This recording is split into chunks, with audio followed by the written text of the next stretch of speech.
Welcome to Bragging Rights. What are we, episode 18? 18 now, yeah. It's weird, this, isn't it? Slight change of scenery for us. I know. Like, it's all right being up there, and it's all right being in Dean's bedroom, but I feel a bit out of place now. No woman's ever said that, has she? Breaking ground, aren't we? No, I think every woman said she feels out of place in Dean's bedroom, but even my mum. Anyway. Wow. Sorry, Mum. What are we at? Episode 18. Yeah, it's been an all right week for both teams, hasn't it? I like this. Yeah. Yeah. All positive. I think it's a long time since it's been all positive. Well, I'm sure Josh will find some negatives. Oh, of course he will. It's Josh. Obviously, with Sorry, your Josh. game, obviously, we would never do that to an old team. But you won. We did. We won. But unfortunately, I can't remember the name of the guy on YouTube last week. He was like, "Oh, I can't wait until the old guys can go first." I was like, "Yeah, you and me both, mate, but not this week." So Close. yeah, close. What was you, 16 and we were 19? I think. Well, it don't matter. You're top of the league. Well, it's higher in the league who goes first. Yeah, isn't both it? teams I was win. doing It's it by whoever's winning higher that. in the league. I, so. as a wild, not probably not that wild of a prediction, I expect at one point this year for you to go first. I don't. Just once. No, I know that sounds like stupid, but given where we are in the league and obviously how we're doing now, I do expect there will become, maybe it's us against Wigan again, that we'll lose and you will win and you will go first. I feel it will be next week, but we'll get into predictions Yeah, later. I can definitely see it happening. Well, we shall see. But yeah, I'll hand over to Craig to. So yeah. So yeah, there we go. Don't steal my thunder. So going into it, I was obviously Josh has sent me his notes and whatnot, and he put that he was nervous throughout. Whereas this is the first time in a long time for me, and I said it to Lauren, who I stood next to, that I wasn't nervous at all. I wasn't nervous leading up to it. I wasn't nervous on the coach journey down. I wasn't nervous during the game, even when they went in front, like early on. I say early on, about 20 minutes or so, but yeah, I just didn't feel any nerves whatsoever, and I don't know why, but it was a rarity, and I fully enjoyed it. So I think a lot of my nervousness, it wasn't so much around the result. Obviously, winning was the main aim, not only for the league, but also to sort of psychologically get that edge on them going forward for the Challenge Cup final. But there was this, and I do think I was sort of proven right in this, particularly in the opening 20-25 minutes, that I was nervous about what was going to happen to more players, because I thought Warrington were going to come, be big, be physical down the middle, and I expected maybe a bit of a nasty and mean-spirited game in some ways.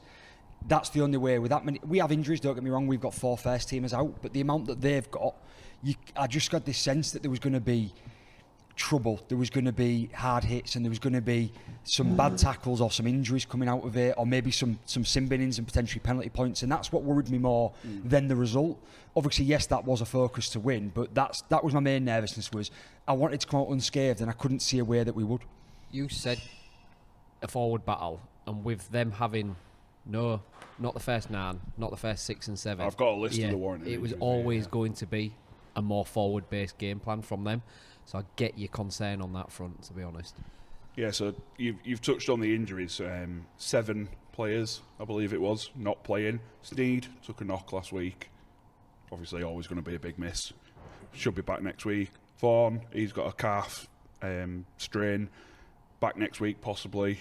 So I think it's just sort of fell right for us with these injuries, where they've not been able to play against us this week. You know, we've benefited from that, as not in a negative sort of way, but you never wish injuries on anyone, do you? But and then you've got Fulis, concussion, so he was out for it. And then long term, you've got King, who's done his groin. Ashton's done his ACL, MCL, so he's out for the season. There goes my Man of Steel prediction, by the way.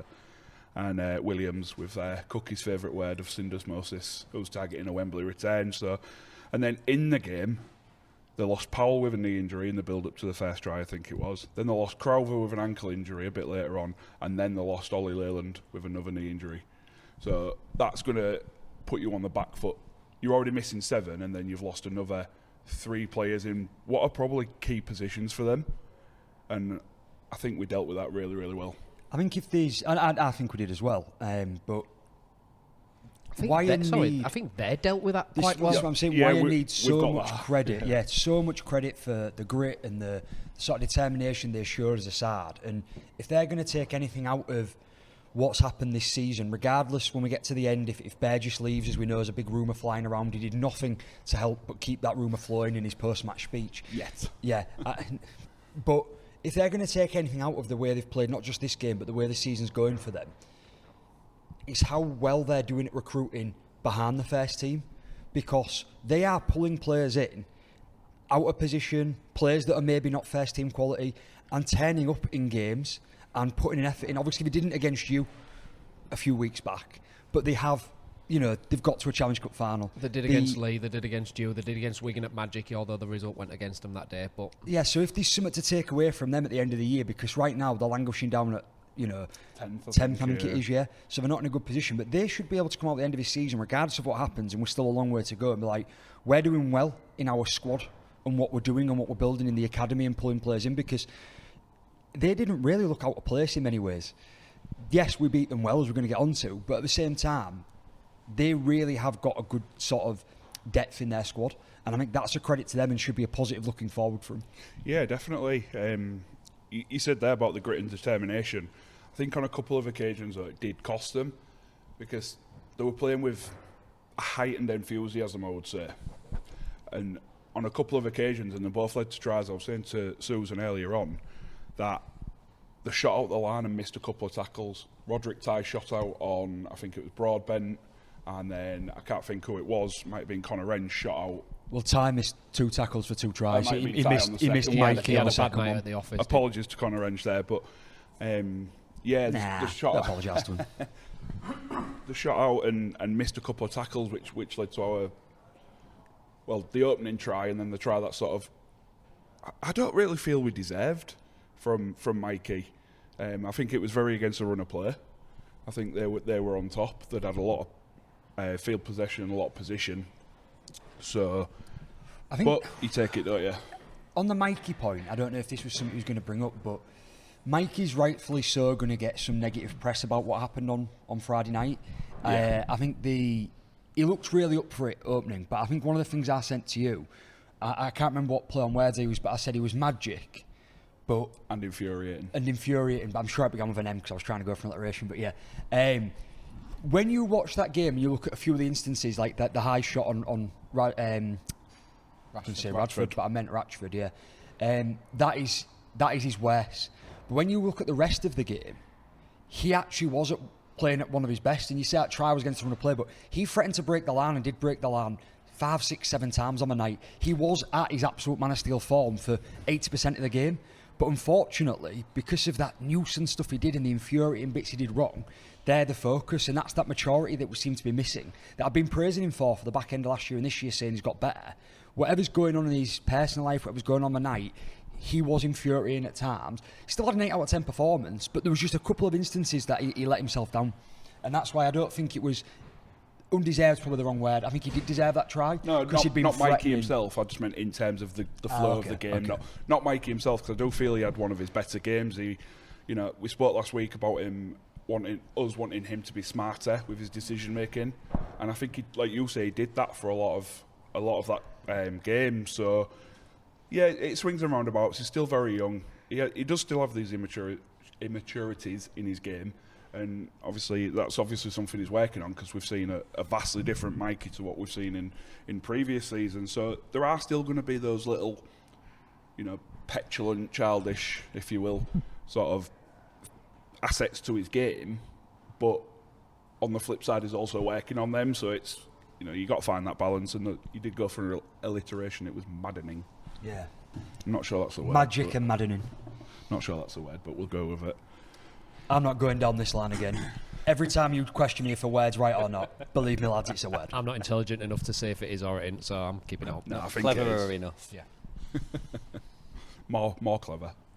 More cleverer. More cleverer, yeah. So yeah, from us, I feel it was very workmanlike. We weren't clinical like we have been, but I think then again, we've got the final coming up, and I don't care who your coach is, how many times you've been to a final, you always have one eye on that final. regardless of who you're playing, who you've played, So it wasn't clinical, it wasn't class, as we've seen. We did click on occasion. We scored a couple of absolutely beautiful tries, Burgess's and Tyrone May's. But yeah, it was very workmanlike, and we just did what we needed to do. It was a job done type of Yeah, performance. it was. We've not trying to give, I think both teams can go and say this, not trying to give too much away for what they want to produce in 2 weeks' time. And don't get me wrong, we'll see an absolutely different game in 2 weeks' time.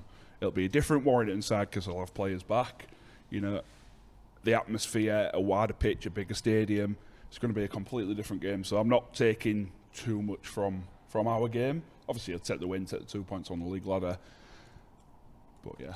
I think for me there was a couple of things that are important about the game as well. I think the first one, it wasn't as clear to you in the ground. The weather played a big toll. It was very windy. Morg's kicking off the tee's been very impressive so far this season, and we saw him miss a couple. And I think in part of that, I think he did pull one of them, but part of that was the wind. But it was absolutely hammering it down as well. And the players were soaking, and there was only a couple of sort of passes that went to ground that skidded away, or a couple of knock-ons that, they just looked like normal errors, but there wasn't. It was a very wet pitch, but you couldn't really tell until the cameras focused on it on Sky when you watch it back. Actually watching the game, it sort of seemed okay under the lights, but it was the weather played a part. And when you say about Workman and the Workman like for the game overall, I was actually really impressed on a watch back in how we played the second half. I think that they opened the second half the same way they opened the first. Really physical, really direct, really challenging. And we weathered the storm a lot better in the second half. And it only took us 8 to 10 minutes to sort of fight back, remain patient, and then push on and start getting tries. And I know people say, well, actually, that's because they had so many injuries and they had tired players. But that's a sign of us doing the right thing as well. Remaining patient, waiting for those times. And we won the second half, if that's the right term to put it. We put it to bed nicely to get that confidence boost that we're looking for ahead of Wembley. And so although I was nervous throughout the game, kept thinking to go either way and stuff was going wrong, on a watch back, I think the second half we do deserve a lot of plaudits because we really did sort of turn around and show our class, I suppose, is the word I'm looking for. I've just got a point on, like you say, about the composure and the maturity. I mean, you didn't mention maturity, I did, but in our defence, like, there's been a few occasions this season I've noticed it because it's something I've been keeping an eye out for. On round about 65 minutes, the ball went to ground, and there was a couple of fans around me, and they were screaming, "Get him, get him, get him!" But we stayed in our defensive line, and we made the tackle. Mate, that happens every week, doesn't it? Like, don't matter what you're watching, if the ball fumbles backwards and they're just like, tackle him, get him, and I'm like, no. Keep the defensive line straight, move up as a unit slowly. Don't just bomber. Warrington are a team, right? They are even despite the injuries, they're one of the worst teams to lose your shape against because Dufty picks a loose ball up and you have one man rush up and he's gone. He's like Jai Field in that. I've got so many problems with Dufty as a player. I think he's good for 5 amazing things every game, but he's also good for 2 or 3 errors most games. And I also think, and people hate me for this because I know Mikey whines and that's fine, but Dufty must be the player that whines the most in Super League. I don't think I've ever seen the man get tackled and not start spitting shit at the player opposite him. That's just his way of playing. But he is great going forward. Yeah, he got into Mikey's head a little bit with that, didn't he? And that's their game plan, I believe, and they'll try that at Wembley. But worse than Price? I do actually think he's worse than Price for whining and going on. Because every team's got one at the minute. Price whines to the referee all the time. Usually it's embarrassing because he's usually missed a tackle and he's going on about something. Whereas for Dufty, he's doing it when he's the one carrying the ball in at halfway and he's being tackled. And I don't know if that's part of his game plan, but he's constantly spraying the opposing team. And it ain't about bashing him on this. My point being is, that's the exact type of person you don't leave a gap to. And when we talk about that sort of composure, we've said this probably most weeks now, but we only conceded 12 points. Mm-hmm. We only let in 2 tries. Again, going to start honest. I might as well just record myself saying this every week and just replay it. But you do. Built on defence, and we've done it again.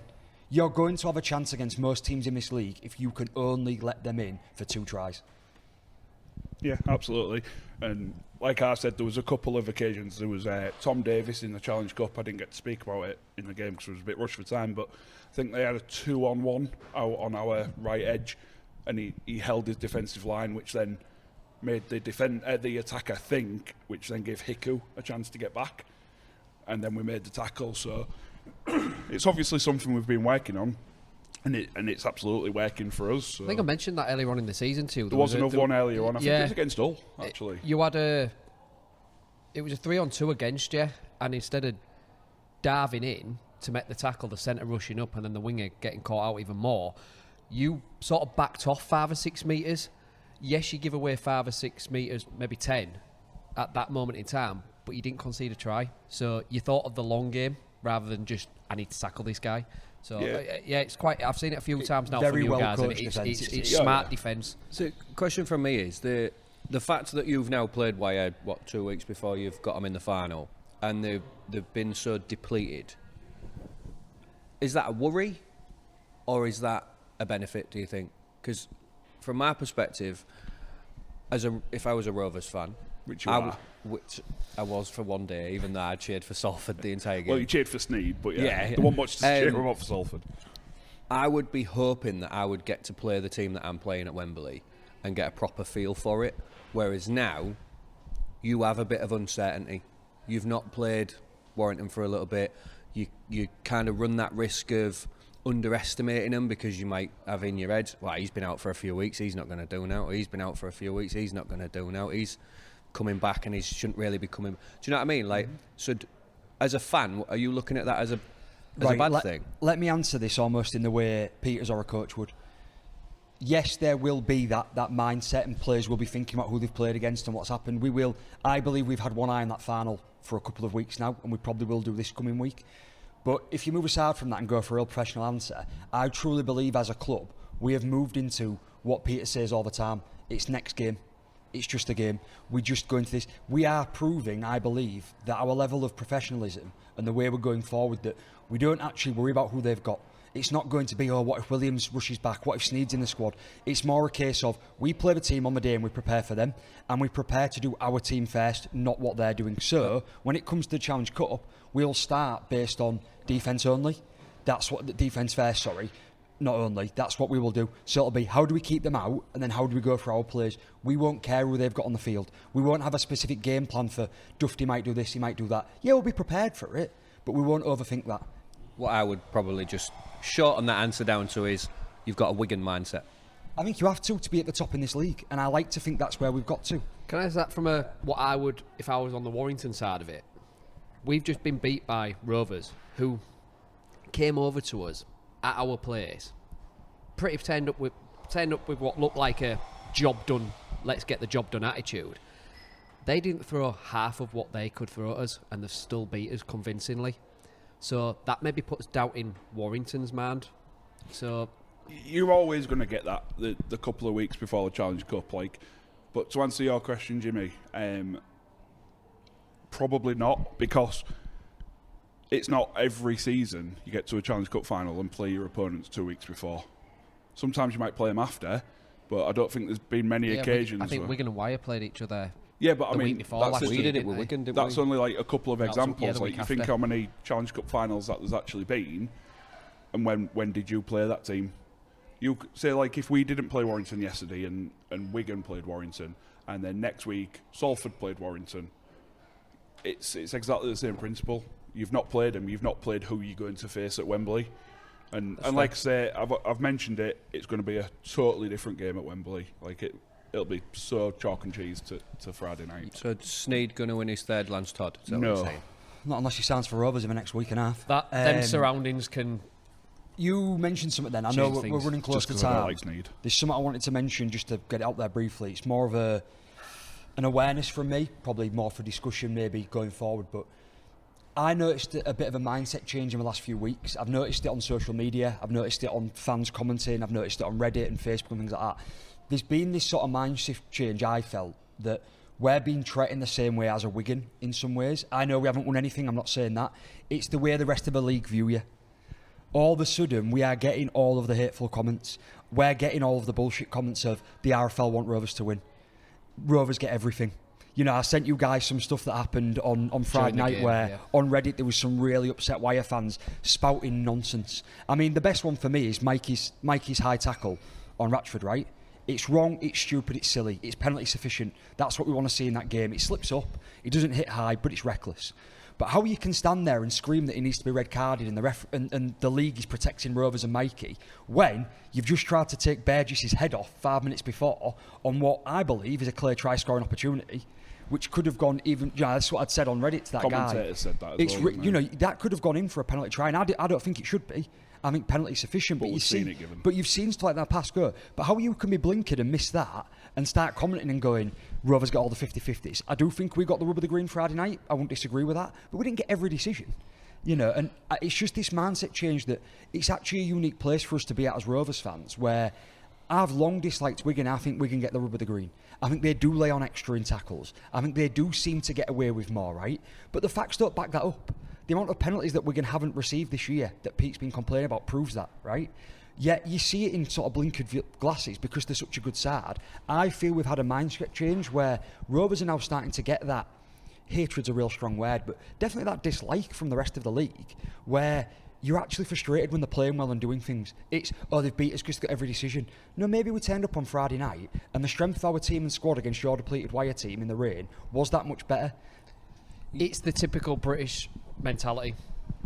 We turn against the teams that are successful. You look at it, go to a different sport. If a British team got to a Champions League final, Liverpool got there a few years ago, every other team want them to lose. Where in every other country, they want a team in their country. It's just a British mentality. We had it in 16-17. I remember going to Salford and we was going to finish the regular season, top of that, before it went into the eights, top of the league, and everyone wanted us to lose.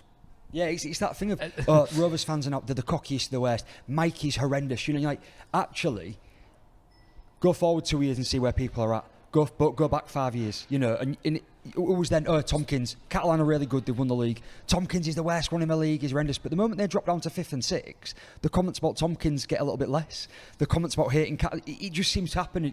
It's just been interesting for me to sort of go through it and witness it, I think. So, just more of a mention that it's interesting. Well, any final comments, Craig? Just really pleased with the performance and the outcome. Obviously got the 2 points. And then next week against St Helens, which we'll obviously get into in predictions, it's a chance for us to go 12 out of 13 and our best start since I think it's 1963. So it'll be our best ever start to a season. So probably be a bit of emphasis on that in Peters' pre-match. But yeah, really pleased with where we're at the minute and on to Friday. Yep, my very final one then.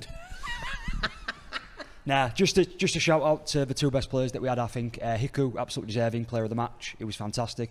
But also May, and I think this is important. May, for the last 5 or 6 games, has sort of actually been playing himself into what we've been missing in the team. He's been owning that shirt for me. And he's got a big game in 2 weeks coming up to prove people wrong that he can't turn up in our big games and finals. And I think the form he's showing and the way he played on Friday night is astounding. So, real big shout out to May for the way he's going. And on that note, because Susan's getting more and more animated behind the camera, so we are going to go pushed to the time today, the sponsors. So this week's episode is sponsored by Comscaff. Commercial Scaffolding, or Comscaff, are a Hull-based company formed over 30 years ago. They offer a safe and professional scaffolding service nationwide. For services and .co.uk or call 01482 782 181. Cool. Right. Let's talk about FC then. This is a bit more exciting this week, isn't it? Pleasant trip over the Pennines on Thursday evening, You wasn't just it? do your side just for the sake of it, because people will miss it. No, I'll do the side at some point in the episode, but not for this. Fair. Me and Dean have got shared notes now as well. No, if I Going write up on in the that, world, it aren't writes on that. Me and Josh can't No, share. when I write on this, it goes to you. All right, fair enough. And when you add notes, it pops up Well, on I'm mine. saying that then. Why don't you crack on and talk about our notes? Our notes, yeah. Yeah. Not bad. Showed a great response. After losing late on last week against Leeds. And for them finishing as well as they did against Wigan. Travelling to the game, talking to cousin Josh, the words come out of my mouth. I feel like we could be in for a battering tonight. And how wrong I was. Definitely wrong on that front. Well, to put that in perspective, on our Super Brew League, there was only 4 people that predicted an FC win. I'm so glad you brought up so early on. My favourite note for this game, you two backing Leigh to win. Fantastic. To be fair, though, I love how you back your own team, boys. If you look at, well, to be fair, mate, I backed our team every game last season, and look where it got me. I was wearing an FC shirt at the bloody East Stand at Craven Park. So, you know, I try and do it, you know, using my head and not my heart. That was quite a quick bite, that, Jimmy. I just don't want to do that again. You haven't had breakfast yet. I had my cookies and Oh, you cream. did actually, yeah, sorry. I was pleasantly surprised at the response, and not just the response in general, but how quick we just come out the blocks. It was almost like as soon as the referee kicked off, it was like, right, let's do this now. Let's show that team last week was not, you know, that performance last week is not what's going to define our season, and we bounced back into quite a sprightly effort, I would say. It was very, very pleasing on the eye for large parts of that game. I'd go along and say it was probably our best 80-minute performance of the season. And I mean 80 when you take into account we lost 2 pivots during the game. First half, we was clinical, defended well, attacked with some great shape, and we had a killer instinct. Whenever we got down their line, we looked like we was going to score, and in words like you used, you described one of our tries as scintillating rugby. It was, I think it was the Martin's try. Martin try, yeah. Yeah, it was nice. Just an absolute joy to watch. Like, as a rugby fan, taking the hatred for Hull FC out of it, because I do have big hatred for Hull, as you know. Do you? No. Yeah, as a rugby spectator, that try, I thoroughly enjoyed it. It was just so flowing, so fluid, and then the finish was just absolutely superb. And he could have gone on his own as well. He could have.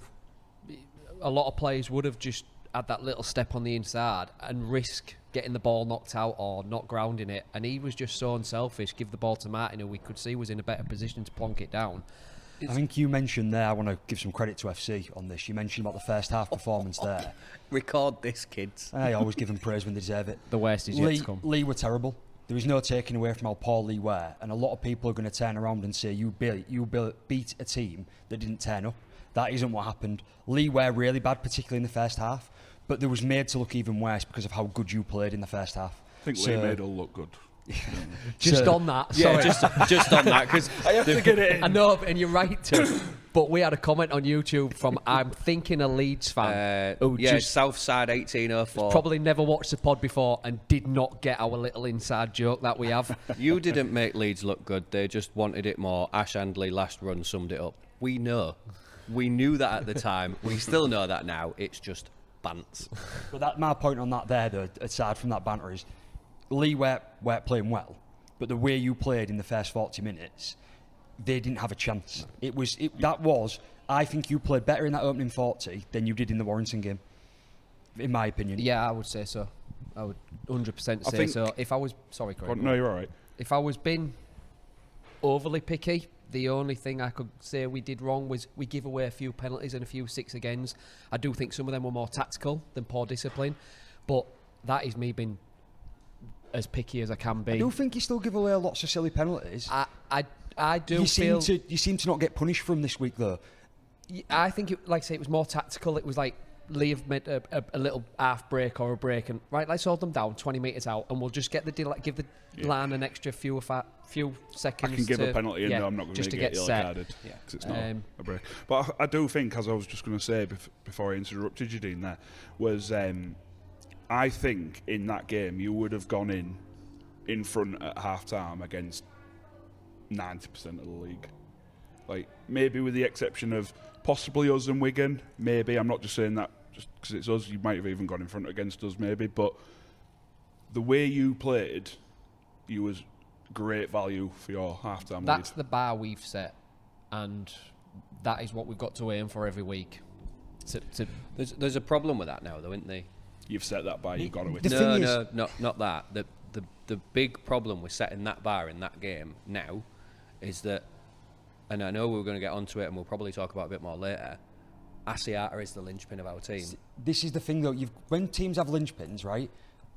Again, this is not to bash on Hull. I've already said, and I'm not going to keep saying how good you was in the first half, but Leigh, on a 5-day turnaround, turned up, missing O'Brien, and left Lamb out on his own, and they couldn't attack. They had the same turnaround as us. But no, that's fine. But I'm saying like that's what they've got a 5-day turnaround, right? And they're missing a key player.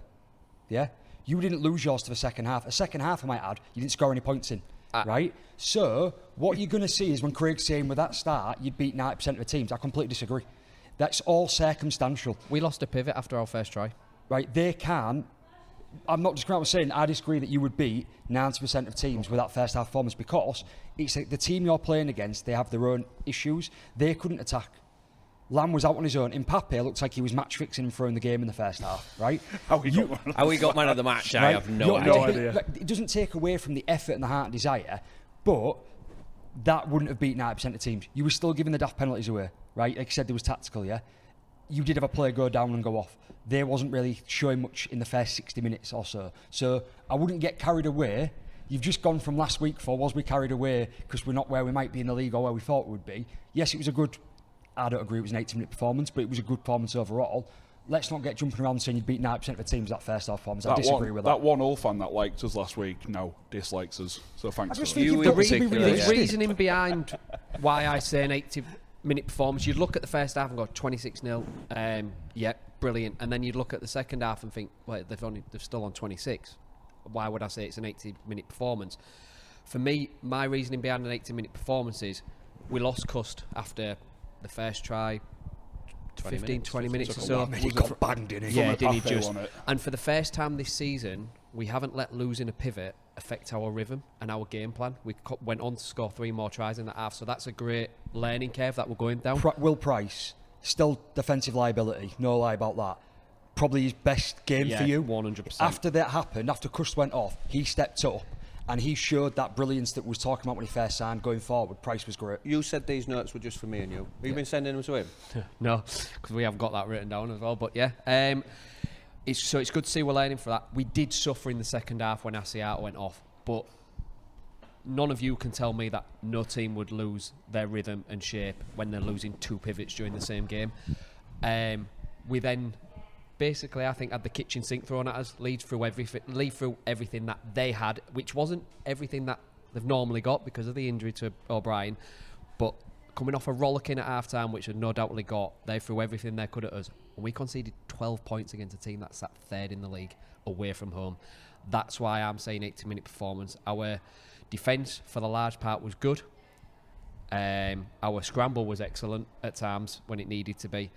And I just think that's why I'm just saying it was an 80-minute performance. Yes, we didn't score in the second half, but we did what we needed to do for the duration of the game. I get what you're saying. It wasn't an all-round 80-minute performance. It was a performance of 40 minutes attacking, 40 minutes defending, pretty much.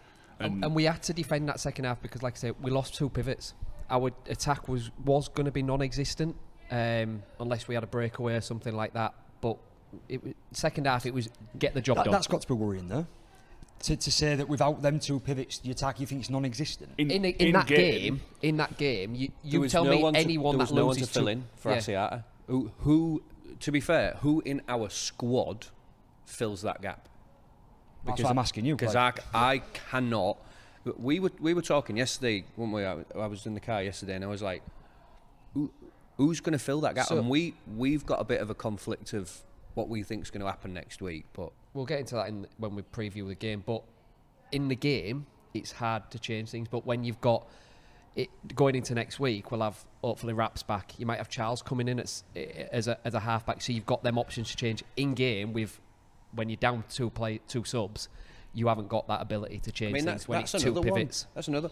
It's one question saying who replaces Asiata, but if Raps is back, where does he fit in? And again, we'll talk about that in the preview. But there's a lot of work to do in Cartwright's head next week as to who plays where. Honestly, some moving parts in our team next week. I don't want it to come across like you had a great game and I think you played really, really well. I do think you had, and all that stuff coming into it. Appreciate it. Is a concern. But let's not get carried away is what I'm saying. You're going to have an absolute yo-yo Jimmy up and down this year if every time you win a game, you start getting back into we're going to be top of the league 4. again. Yeah. Every time we lose. Well, compared to last season. Hull fans will feel like I'm bagging. I'm just saying, like, in my opinion, there was stuff to be concerned about, but some players really stepped up. Yep. You know, and I've said Price already, I do think it was his best game. Yeah, he was. he was smart in attack. He knew when the right time to charm in and when not, and he was just everywhere. He was safe at the back as well. He looked comfortable at the back. He's had a few, I won't say errors, but he's looked uncomfortable under a few balls this year. And yeah, I think from what I saw, he looked quite safe, and he looked well. It looked like he'd settled a bit more. It was balanced for me. Like Price came in, and I think in the beginning you can probably be a little bit guilty of over trying to get in too many places, trying to get too involved, and then I felt like he'd kind of disappeared a little bit and kind of didn't do enough, didn't get involved enough in a few games. This game, he was perfectly, not perfectly, but you know what I mean. He was perfectly balanced in where he popped up, what he did with ball in hand, and when. And it wasn't all the Price show. It wasn't necessarily him trying to be the star and win a man of the match medal and all that sort of stuff. It was like, what do I need to do to get my team there? And he did it really well. Long may it continue. Might be a worry because if Raps is back and Cuss didn't fit, he might be moving position next week. But yeah, you never know. As I said before, I truly believe Price will be better in the halves for you. And at Caesar's age, and if Caesar moves out next year or the year after, I think you should be looking at a transition to bring Price into the halves. Yeah. And a full back in, whether it's Moy comes back in or whoever. I think the only reason he's not there is because of our issues at second row. Because second row has not been there. It's meant our centres have had to move in, which means Raps has had to move into centre, which means that's freed up the full-back spot. I think if and when our second rowers are back and you've got Ardacre back in the centre and you're probably going to leave Litton there, no disrespect to Chamberlain, I would leave Litton at centre, then it allows you to put Raps back at full-back, and then you've got space to bring Price back into the halves. But then the question is, well, what does Cuss do? Like, at the minute, do you try and sneak him at 13? Do you put him in at 9? Like, because he's nice to have options. Yeah, you can't drop Cuss the way that he's been this year. A couple more players, Dad and Lad, as I've started to call them, Zach and Davy Litton, because they are like Dad and Lad, they just bounce off each other. Another good performance. Good to see Laidlaw and Deneve getting some big minutes. They haven't seen big minutes this season, so it's good to see them lads come in tough circumstances, having a lot of defending to do, especially in that second half. This guy needs a mention. Liam Knight, 72 minutes, outstanding work rate throughout the game. And let's just remember, if Leigh Sow hadn't got injured, this guy would be retired now. It's mad to think. Yeah. Like, don't get me wrong, there's a lot of other props that come over, there's a lot of other players that come over from down under that pick more of a limelight up, do you know what I mean? Like, better players, better skill, better quality, all that. But this guy, heart, desire, fitness being one of them. I can't remember the last person that we had that came over from down under. That's you kind of, you look at players that come over from down under at his sort of age, and Cookie mentioned it earlier in the season. Well, they come for a paycheck, don't they? The retirement. This guy, he's not coming to retire. He's not coming just for a paycheck. Another player had probably his best game in your shirt this week. He had to do extra. He had to through all the circumstances. Absolute powerhouse performance. Genuinely thought Knight was very, very good as well. He deserves a lot of the praise that you're giving him. Really was good. Point on that too. That springs to mind. Jason Smith and Fitz. Yeah, Herman as well. And Mealy. Yeah. And Oga, yeah. So, just a few stats from him. So, 72 minutes, 123 metres, 45 tackles, 18 carries and 4 tackle busts. That's impressive. It's not bad at all, is it? And then only missed something like 2 tackles as well when I'd seen out of 45 so attempts 2 for a or prop 3 out forward of playing 45. 72 is ridiculous. Really good. I found out for you. Before we move on from the players, Cheers, Jeff. last one I want to mention, and I know you've got something to say on him, but as a Look whole, at him. I'll get onto the good bits first. I do want to praise him as well. Yeah, Aidan Caesar, proper captain's performance, led the team around the pitch, fully deserved his man of the match. The best we've seen in a whole shirt from him this year, apart from one incident. He was fantastic. Was it his 200th or 250th career performance? Fantastic. From the start of the game, he started kicking them to death, and he wanted to play, and he wanted to play well, right? And he had a phenomenal game. He, for 78 minutes, was your best player. I'll tell you what he did that just, yeah, no, all it is, and I know it's a little bit of like my red and white glasses making it particularly sort of tinted towards it's embarrassing and it's annoying, but right near the end of the game, as part of a time delaying tactic, Caesar pretends that he's being hit in the head, right? He does pretend he is sort of touched on the head. Bearing in mind he got an easy in front of the post penalty when he was clipped in the face earlier on, which I think is a penalty. I hate the rule. Which I caught the ball for. Oh, well done. Yeah. Me and Josh. Me and Josh. Okay. First time ever he's caught a ball. And I know a lot of people online and that were really frustrated that he got that penalty because there was nothing he could do. Caesar fell and the hand clipped him. It's still head high. Very poor, very soft, but that's the rules. We don't like the rule, but we agree it's the rules given. What I'm talking about at the end of the game here is Caesar pretends he's been hit in the head, stays down on a game that quite frankly is won already. You're already too many points ahead, so he doesn't need to be delaying the time there when you're that close to the end. And then has the audacity to mouth off at the referee when the referee, very well done, gives him a green card. You want to lay down, pretend you've been hit in the head or you've got a head injury. Here's your green card, go and be assessed. And then he has the audacity to shout off that he's going off. Embarrassing. So I know the old fans will hate me for this, but that, grow up. I sort of agree with you. Grow up. I do get it was... Ruined it. All right. He didn't ruin it. He didn't ruin it. I sort of get... I didn't like it. I didn't like him staying down. He was clearly, from my point of view, wasn't hurt enough to stay down. I thought it should have been a red. It was a time delay tactic. Yeah. That's what it was, but I get your anger to it. We're pretty much done. Just to cover that, what we mentioned a minute ago, 45 tackles by night, 2 missed tackles in a 72-minute I knew it was good. That is very good. One, I did say that's it for the players. One more player I just want to mention because I've seen it on his screen then. Sam Esse. On loan from Wigan. Sign him up. Pay him what they want.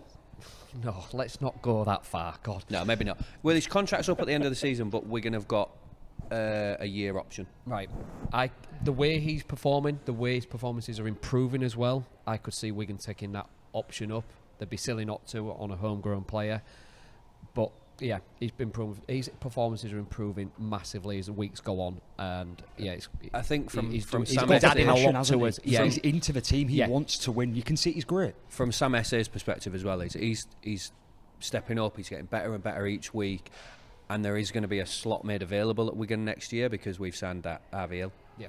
So it's up to Esse. Does he want to then chance his arm in that next year of his contract with Wigan, take that extension, try and win another contract with them, or does he want to come back to Hull where he's sort of built a good rapport with the players, he's already in the squad, he knows where Cartwright's going.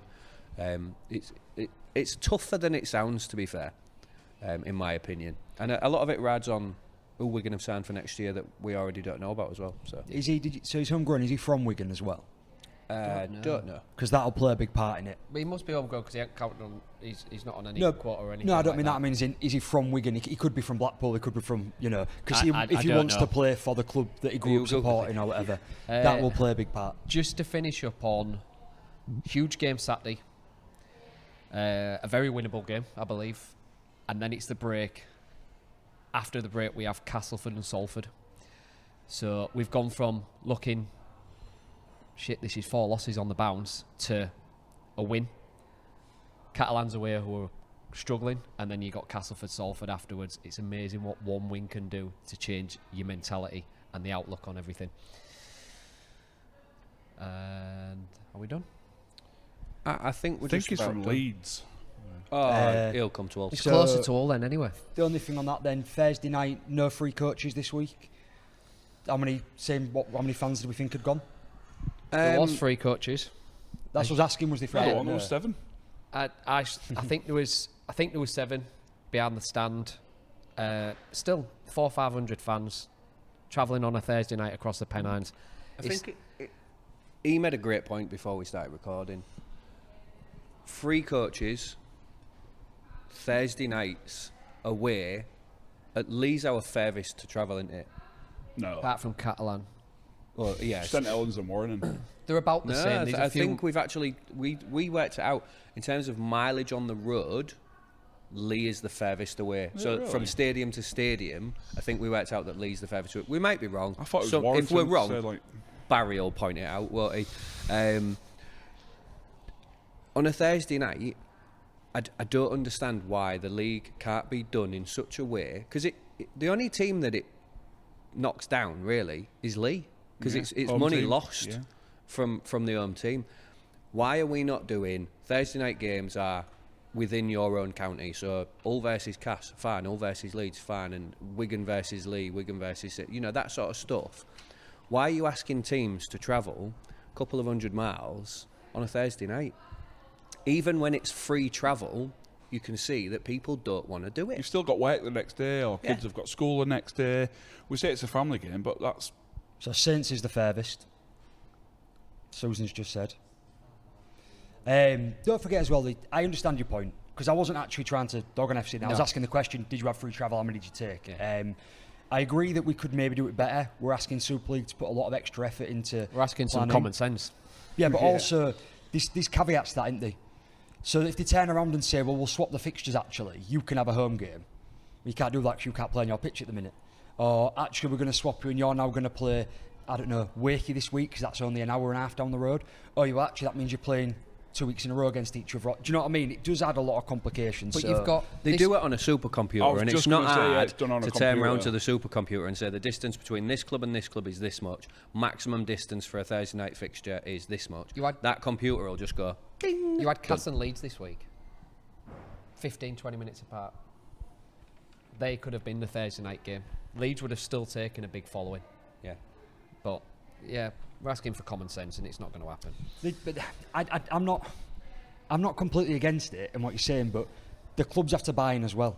So, like, Cass are then turning around and going, no, we don't want a Thursday night fixture because that loses us 500 fans that work shifts. That's true, yep. We want our Friday night. There's so much more into it than just put it in a computer and then agree with it. Okay. I get it. I do get it. But done. Yeah, I think that's it. Let's talk about what's going on at Tribal this week. And we have got... Where are we? Friday night, 8 o'clock. Am I right here? Yeah, Friday night, 8 o'clock. Rovers Saints. Is that right? Yes. Yeah. And then we've got Saturday. Sorry, I'm on an iPad now instead of my phone and it's blagging my head. Catalan away for Hull FC. For both them, definitely for the second fixture. If you're not going to Catalan, get down to Tribal. That big screen there that you can't see because we've covered it up. 5:30 kick-off. Is that 5:30 UK? Because I never know with these bloody things. Yes. It probably will be. It's 6 their time, innit? Right, okay. And then, after that, they've got an Oasis thing going on the 13th of June. So that is Oasis Tribute, 13th of June, 9 o'clock. All the hits. Yeah, if you want to come down, listen to people, pretend to be Liam and Noel. I imagine they're good. And then... discount, yeah, sorry. I'm not good at... I told you last week I'm not very good at doing this, didn't I? You need a list. You need to it's write not it about down having a list, I beforehand. just feel awkward. But, 15% off for anyone that's got a pass. Bring your pass down with you. And Amy will give you some money off your bill as long as there is food and drink on the bill. There we go. Right. Should we touch on a bit of news from the game? Do we have to?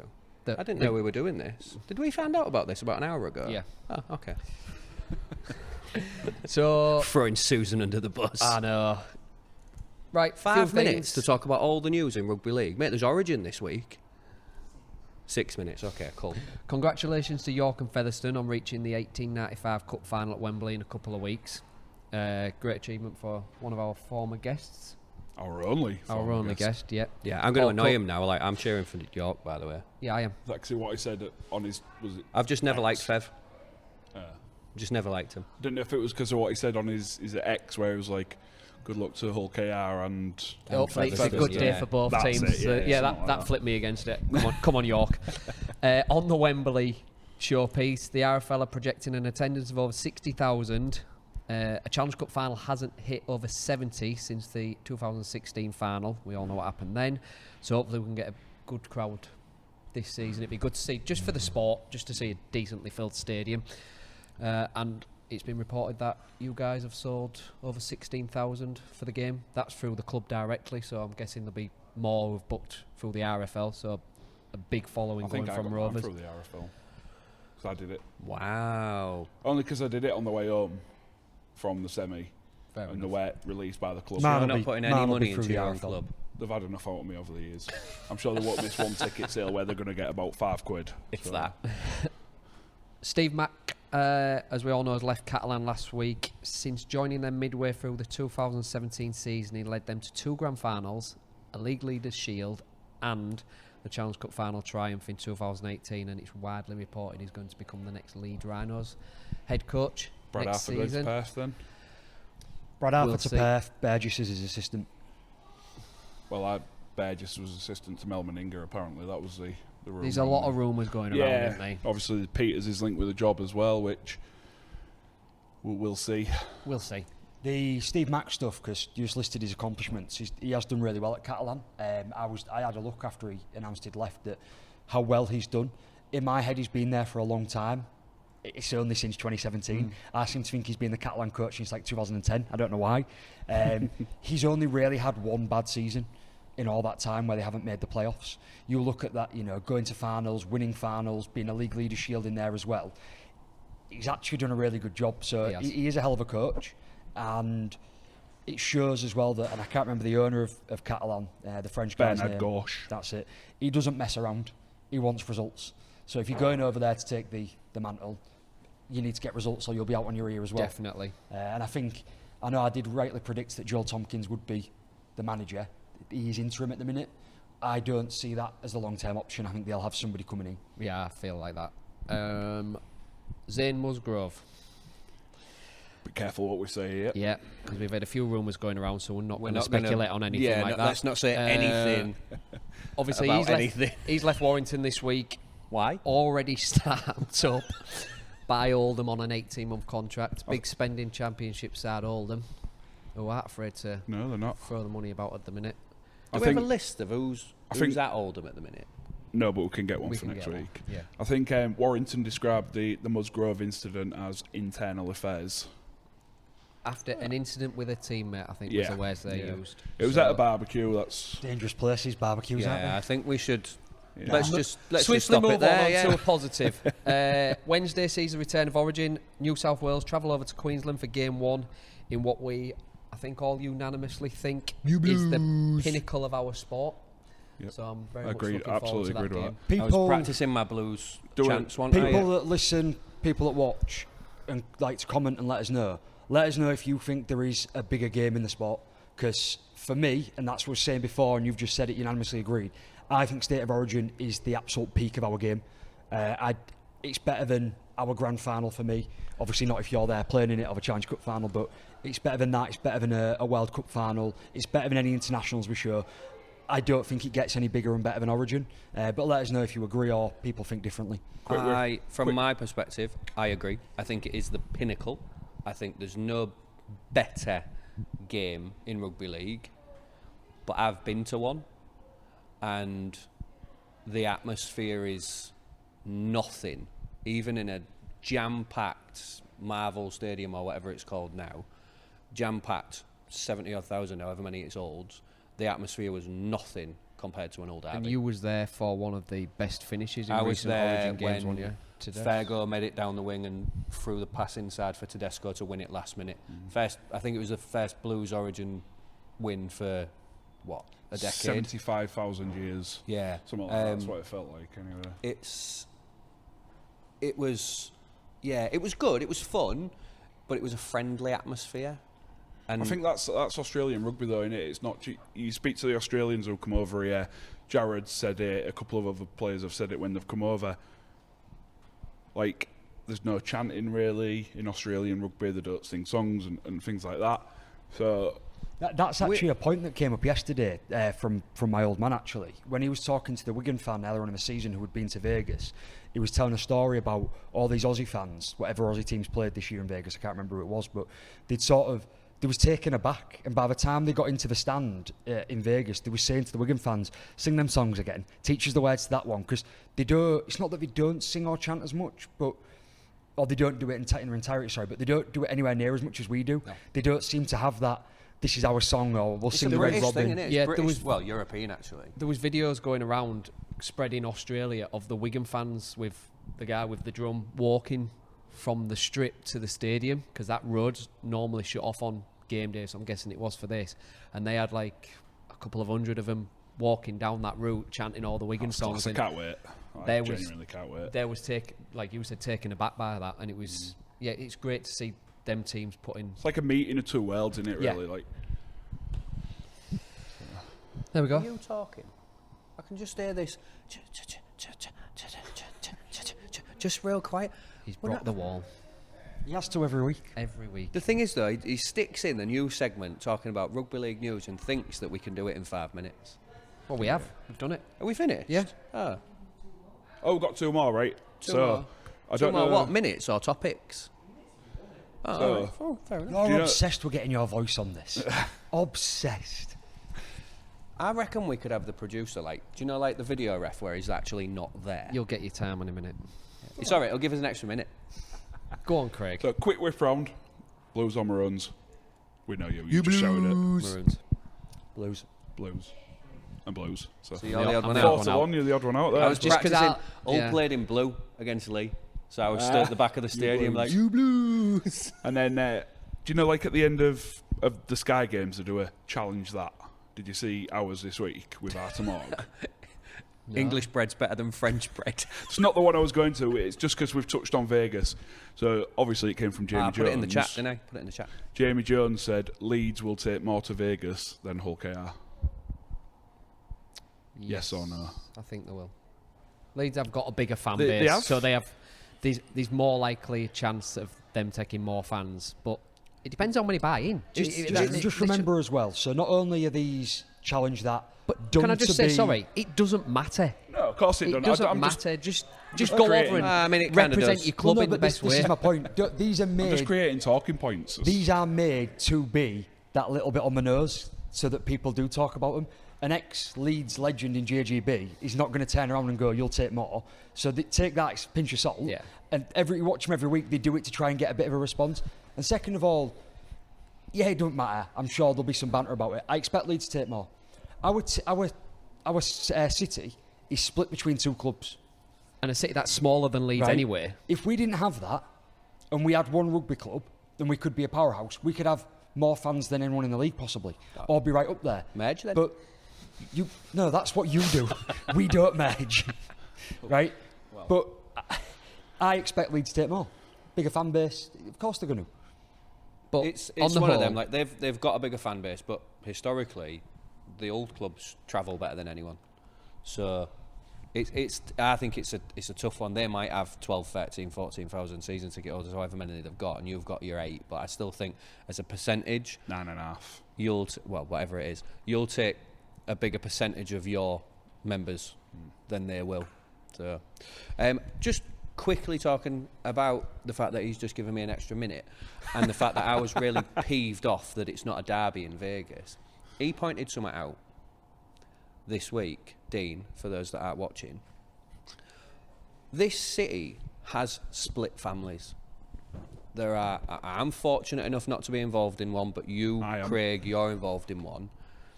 There are sometimes man and wife that support other teams. And there was one person, I don't know where you saw the comment, Dean, but no, it where... was a conversation I had with someone. a conversation that he had with someone, They face are to a face. split husband and wife, Hull and Rovers, and they aren't going because Because it's Yeah. split. Well, She won't go to support Rovers and he won't go to support Hull you or don't have vice to go versa. to support them. Just go. It's No, like, but the point is, though, if it's right in what we think, whereas next year it's Saints and Hull, some people can't afford to do it 2 years in a row. So then what do you do if you're a split family? go with our. I mean, I would, I mean, but I'd come back and get scolded. I've got distant family member married, who was an Hull fan, who was married to a Rovers fan. Like, it happens. For me, this is a non-talking point. Go or don't go. We haven't got time to run around and protect everybody's individual little arc that they have got going on. Like, go and enjoy. You're going to see 4 NRL teams, 6 NRL teams as well. You're going to enjoy 4 in it. You're going to enjoy Vegas. You're going to see the sights. If you've never been or you have been, go and have an amazing holiday.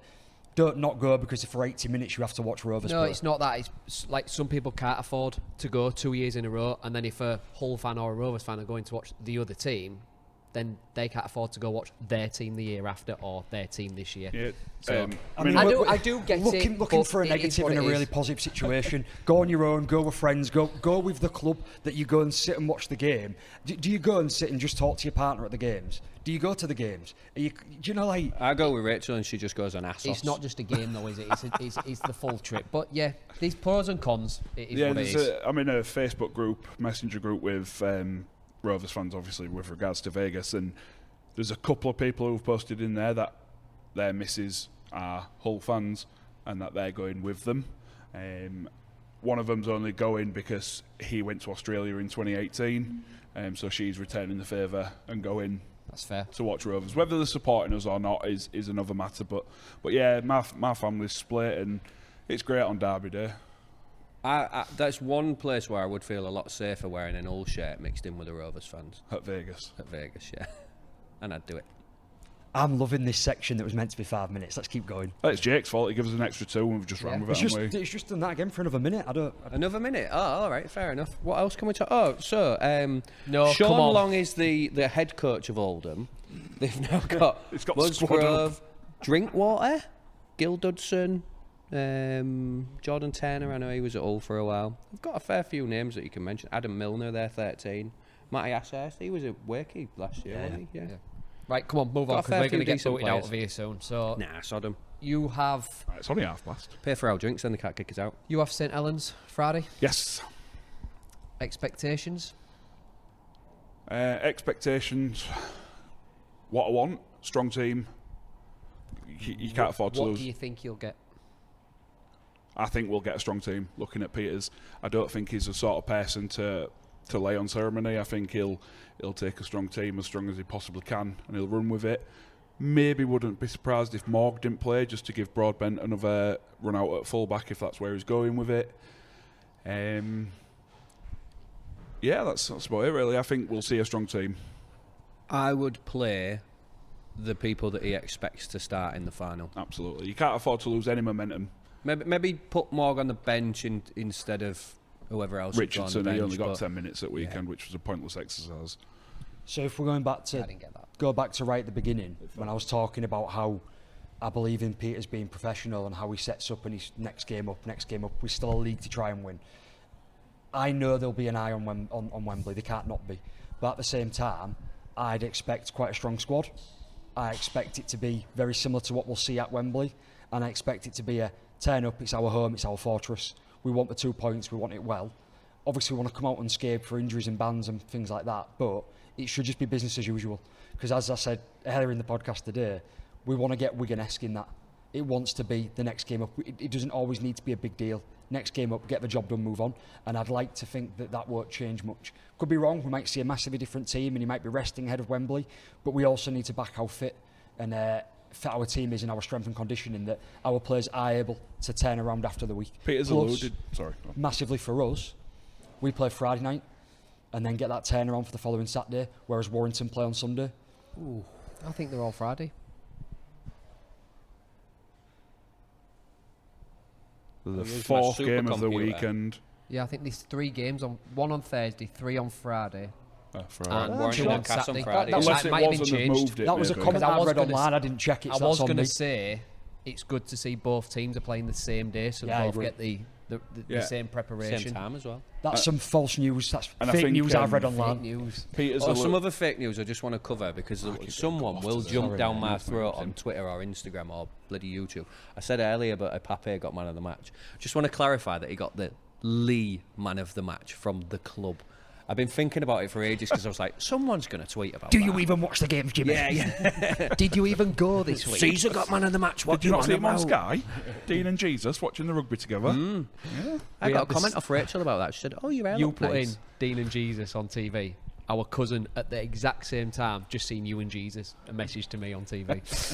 Yeah, but you were saying about the professionalism, and I think Peters alluded to that. It's just the next game. The next game. It's not the next game's a Challenge Cup final. It's another game. Next game up.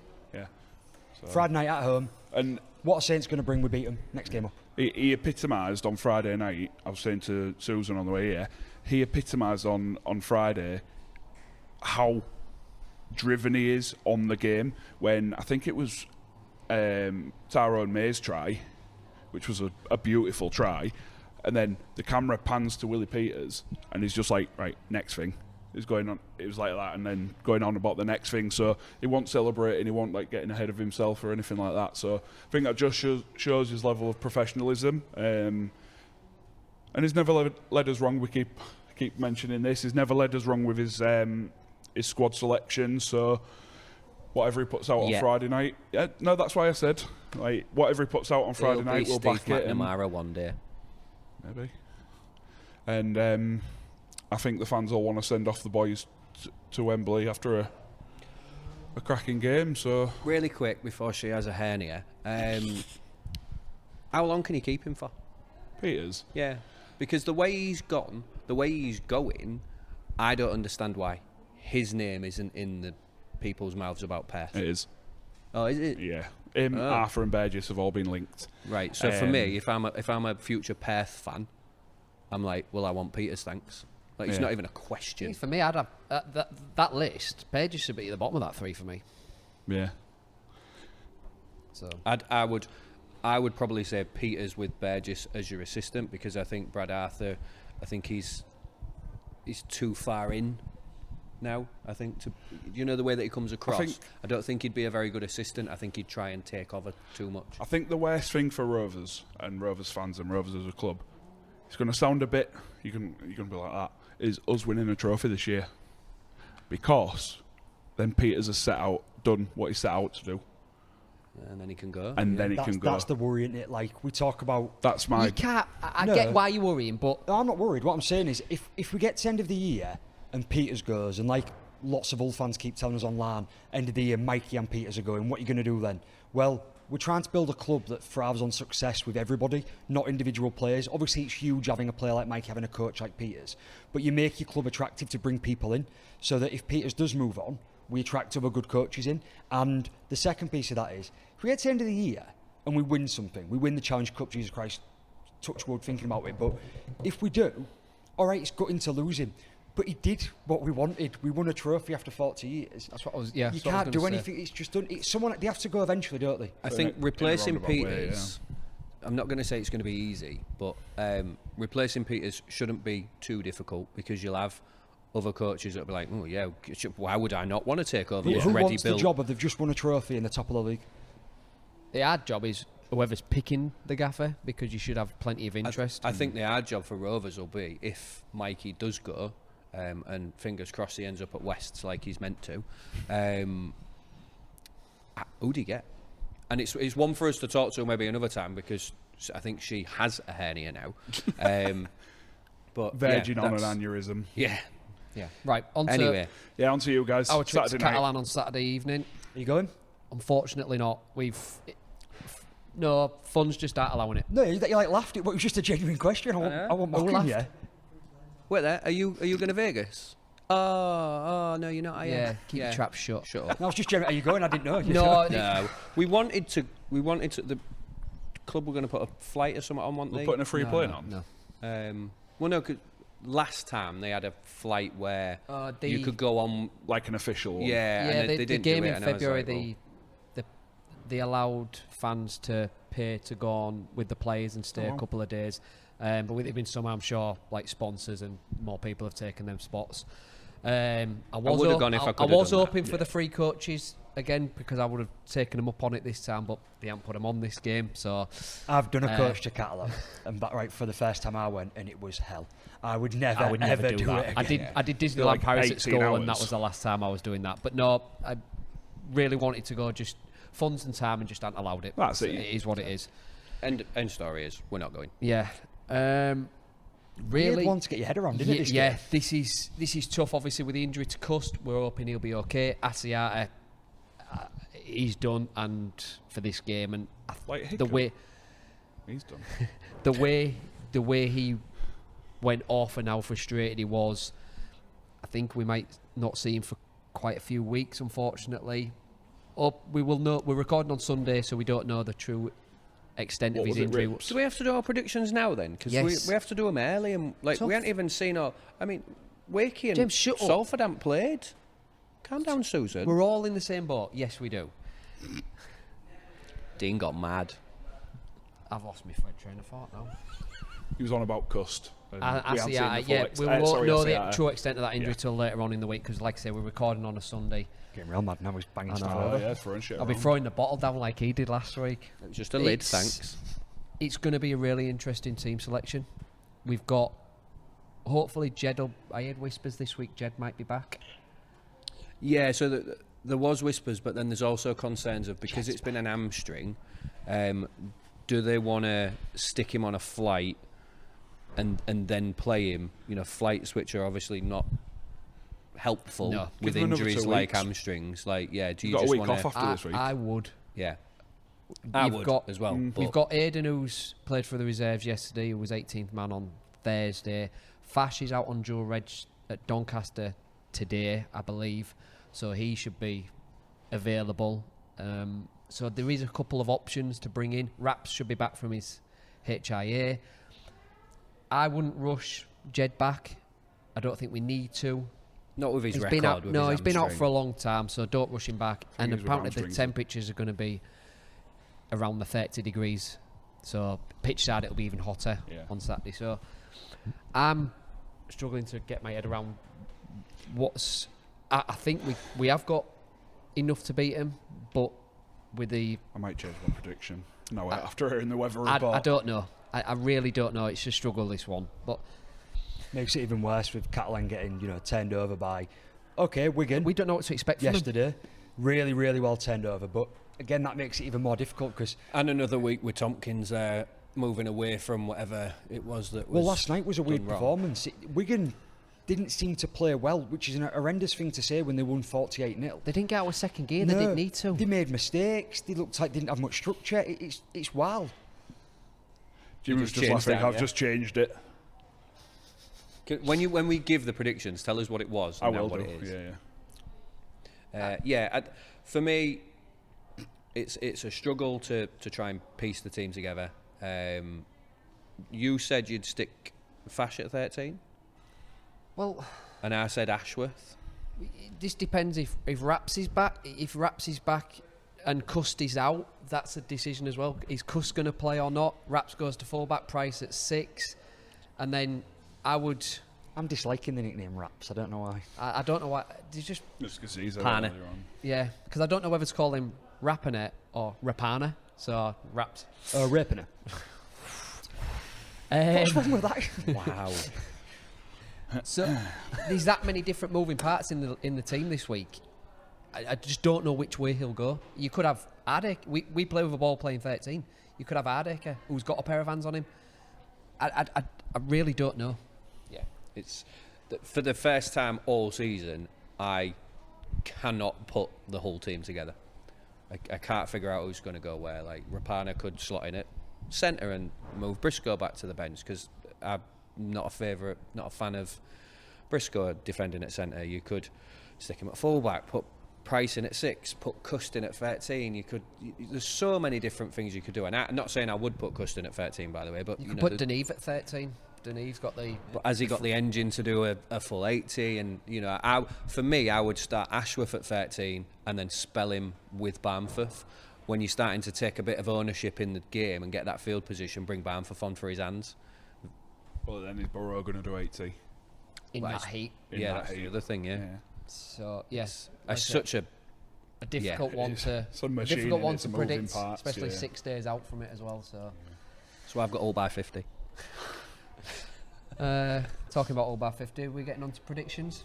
Yeah, I would think we have to. Can do. Yeah, He needs medical attention, so I was looking back for our pre-season predictions, and I'm out of the Challenge Cup. I'm out of the Man of Steel because Ashton's got a season-ending injury. So did I have wire for the cup? who was your young player? Dean had wire Eckersley at Wigan, so Eckersley, he's yeah. going all right. And I've got Wigan for the grand final. So Who did I have for Challenge Cup? Rovers. Did I? Mm-hmm. Aw. So did Josh. You had Wyatt and I had Saints. I hope you don't win. Man of Steel was Ashton, French, Sailor, French, young player Eckersley, Taylor Ray, Bailey Hodgson. Hold on. I picked Sailor. I need to have a word with myself. Yeah. And Moy. Yeah, I was off with And that then one. grand final, Wigan, Wyatt, Wigan. You had I Wyatt. need to have a word with myself. So yeah, that's just a brief update on that. I'm out of 2 of them already, so that could be costly. But moving on to this week, I think we might have to rattle through how long we actually been recording for on the audio. 1 hour 15. that's not too bad. Right, let's When rattle it comes through. to the Catalan game, I'm going to see who you two predict and then go the opposite. Because I just feel like it'd be nice if you go for Hull, I'll go against him because you seem to be wrong. You've gone the opposite. Yeah. So starting off, Huddersfield versus Leigh over at the John Smiths. I think it's going to be a poor game, this one. I've got Leigh by 18 just because of how poor Huddersfield are. Leigh by 20. Leigh by 13. Leigh by 12. 12 and 13. Should write And these down, shouldn't I? Susan's got 20, but to Leigh. Have you already decided these? No, I do it in my head every day. So he's had a look at ours. Every week. before I No, I haven't. I'll go first then if you want. I'll go first. Don't Go on matter, then. you've mine are here on the screen. Friday night, ourselves and St Helens. I've got Rovers by 12. KR by 14. Saints by 8. What? Saints are playing well, and Rovers will have an eye on the week before. Yeah, Week after. I can see the logic in that, but Any other week, I would back you guys. I don't see a problem with it. Rovers by 17. Saints by 8. Rovers by 17. Oh, can I just point out that Mikey Lewis can shove it Oh, with that drop goal at the end? Yeah. I would have got the extra half point until he dropped that pointless drop goal, which took it to a 6-point margin. 1 pointless, it was 1 point. I hate you. You remember when he used I to hate say you with all. Snead just dropping one over at the end of a game going, why has he done that? It's pointless. Yeah. Yeah. You Yeah. aren't saying that this week, are you? I am. It's pointless. I don't. It took half a point off him. Well, it's not pointless. In that context, yeah, I'm very, very pleased about that. But in terms of the game, it was unnecessary. But No, it wasn't. It's great practice ahead of a cup final in 2 weeks against the same team. no pressure way on of him. looking at it, Game's gone. They weren't even bothered about closing it down. It's going to be completely different in 2 weeks. Anytime you're practicing something, you're getting better at it. Not necessarily. That's Laura. Salford Wigan on. I think that's also Friday night as well. I've got another big Wigan win, 50.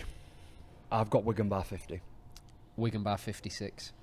I got Wigan by 50. Wow. And I wrote it down before anyone said anything. So So. by 50. And Susan's got Wigan by 40. So pretty unanimous across the board there. The other finalists, Warrington, home game against Castleford. I was a bit torn with this one. I didn't really know where to go. Castleford are playing okay. Warrington probably have one eye on next week, as you've said about Rovers. So I've gone for Warrington by 7. I've gone Warrington by 14. I've gone Warrington by 4. I think Cass are poor. I think Warrington will bring a few players back just to get them. So you've gone by 4. Warrington by 4, Yep. yeah. I've gone Cass by 8.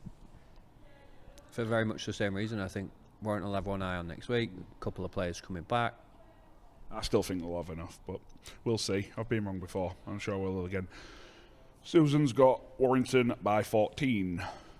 Leeds against Wakefield. Could be a good tie, this one. On BBC as well. On For those of you Bubba that ain't got Sky. I've actually gone for Wakefield by 8.